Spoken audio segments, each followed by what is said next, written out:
Reconditioned heads for Gravner Mark 6 oil mist detector.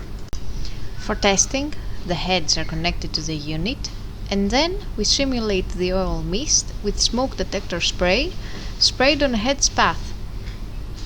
Apart from hearing the alarm, we can also see the relevant indicator lights on both the head and the unit, as well as the message on the screen.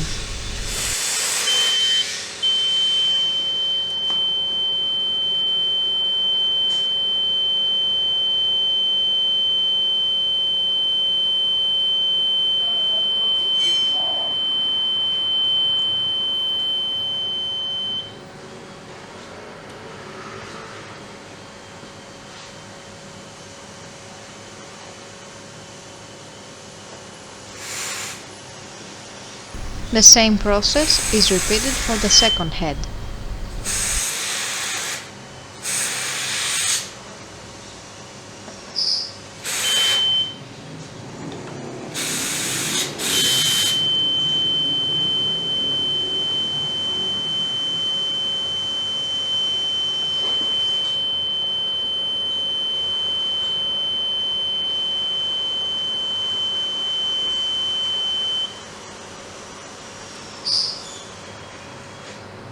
We can now see that both detector heads are operating successfully and are ready to be delivered to the customer.